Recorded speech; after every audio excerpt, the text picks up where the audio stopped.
Isang pinagpalang araw sa ating lahat. So, ngayong araw is June 26, 2024. So, ngayon, ipagpapatuloy lang natin yung ating nasimulang series ng ating devotion. So, bago natin simulan is magkaroon muna tayo ng konting papyaw doon sa naging series natin last week para doon sa mga bago lang na tagapanood at tagapakinig ng ating devotion. So, yung naging series po namin last week ay Trusting God in Financial Matter. So, financial matter. So, ito yung mga nagiging minsan problema natin, minsan marami tayo nito.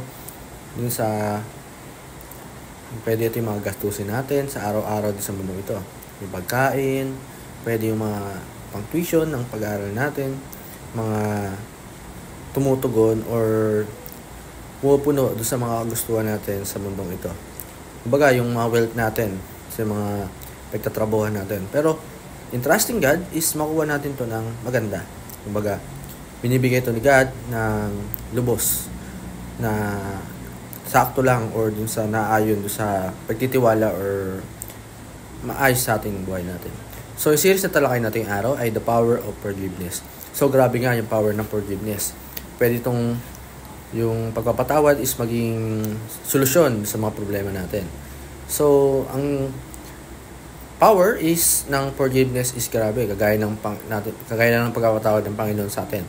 So, paulit-ulit tayong gumagawa ng kasalanan, pero diba, alam naman natin na grabe yung pagpapatawad ng Panginoon sa atin.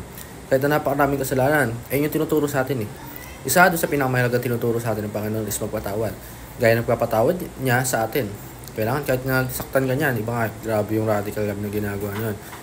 Kahit na sampalin ka sa kanan mo pisngi, pasampal mo din yung kaliwa mong pisngi. Dahil yung pagmamahal na kakaiba na kahit na sobra-sobra na is ginagawa pa rin. So, ayun po, kailangan matuto tayo dahil grabe yung power ng forgiveness na pwedeng maka-resulta sa amin. So, yung Bible verse na tatalakayin natin araw ay sa 1 Samuel chapter 24 verse 3 and 4. Sabi dito, sinabi ng mga tauhan ni David, dumating na ang panahong sinabi ng Panginoon na binigay niya sa iyo ang iyong kaaway at ikaw nang bahala kung ano ang gusto mong gawin sa kanya.